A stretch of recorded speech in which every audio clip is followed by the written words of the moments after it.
Jonesy and Amanda. Jam Nation. They are two of Australia's finest talents, and together they're starring in a gripping new series called Plum. In it, we see Brendan Cowell and Keddie dive deep into the complexities around the Australian culture of sports, mental health and life struggles. And to join us now, we're thrilled. Asha and Brendan, hello. Hi. Hi. And I just love the premise of this. So, Brendan, you play Peter Lum, the Plum, an ex-footy player, an ex-Sharky, and then you've got Asha as the ex-wife. Yeah, that's right. There's a lot of X's going on, which always makes for great drama, doesn't it? The more X's you can get, the more ticks you get drama-wise. But, yes, Peter the Plum Lum, 49-year-old ex-footy player, retired about 16 years, living the dream in Cronulla. He's a bit of a local hero. You know, he can't go down the street without a selfie. And he likes to exercise with his son in the morning and lives with his girlfriend, and then probably has a few too many schooners of an afternoon with other ex-players of different sports.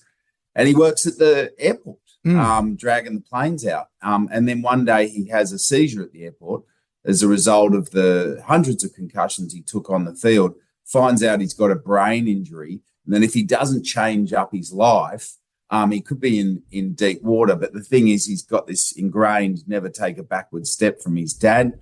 And, he's an Aussie male. He's not good at expressing himself. And he goes on a journey, which later on in the piece involves, writing things down. And Asha plays his Renee, his ex-wife, but they're still very much in each other's life. And if anything, they've found the best way to be in each other's life because they can kind of yell at each other and see each other every day, but they don't have to worry about the, what dinner will be like that night, Yeah. He hides everything from all the other people in his life, but he can't hide anything from Renee. No. She just won't let him, She's very robust. Yeah, and just calls it the way it is, which is what he needs, really, and what he eventually appreciates so that he can save himself. And Renee, your character, she's with a doctor now. Yes, Jermaine Clement. Yeah. Oh, another fab human. Yeah. These themes are so current at the moment, though, aren't they, in terms of brain health with footballers? I know this is based on this is the book that you wrote, Brendan, 10 years ago, ahead of your time, because this conversation 5 years ago. 5 years. Yeah. Was this conversation big then? Well, it's a good question, Amanda, because we set the show, we lay our scene 2018-19, which is when I started to write it.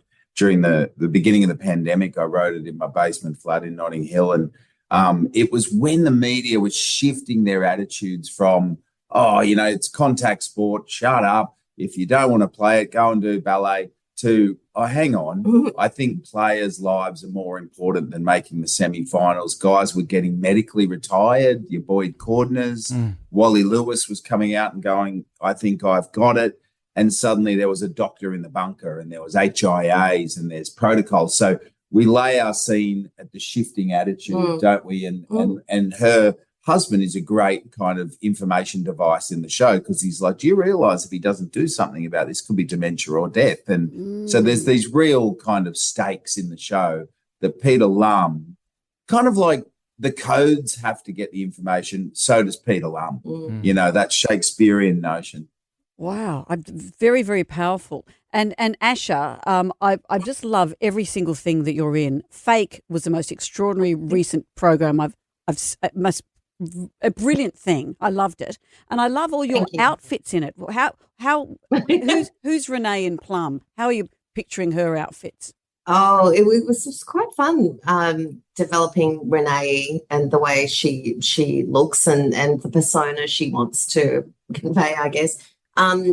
It was really fun with Renee because I remember saying to our wonderful designer, Olivia Smythe, I just want her to look fantastic and feel fabulous, but just there's got to always be something not quite right, or that she's done something, she's done too much, whether it's a fabulous Gucci loafer, but it's actually floral. Not classic black or whatever. It was fun. It's the wag costume. It's the wag. Renee's still a wag in her own right. You know what I mean? And Brendan, I'd just like to talk about your wardrobe for the show. So I'm thinking a distinct Lowe's outlook there. A lot of fleecy involved, a lot of shorts and footy socks. Old jerseys. I think, I looked a lot at Andrew Johns, like, there's just those 3 shirts. There's no reason to get any more shirts. Those shirts are working. Yep. And then I looked at Paul Mescal really blowing up in Normal People for short shorts, and I thought I'll get my thighs out in this one. And I reckon the ladies are going to go crazy because they want to see my thighs, don't they? I think they do. I kind of went with that faded 80s surfer look with a short short for the ladies. And a flip-flop. It's got something for everyone. Plum premieres. It premieres this Sunday at 8:30 on ABC TV, or you can stream all the episodes right now on ABC iView. Brendan Cowell, Keddie, thank you for joining us. Thanks for having us. Thanks a lot for having us on. It means a lot, and thanks for supporting Plum Sunday night. Thank you, guys. And turn off those shows where you vote your ex-wife off an island. Yeah, that's good. Yeah. Love Kitchen, My Island block. Turn them off. Challenging Aussie drama for you. You asked for it. Here it is. Here it is. Yep. All those keyboard warriors go, where's Aussie drama? Here it is. Yeah. Here it is. Now with added thigh. Very happy for it. Added thigh and Gucci loafer. Yeah. Thank you, you two. Thanks, you two. Wonderful. Thanks, See you. Bye.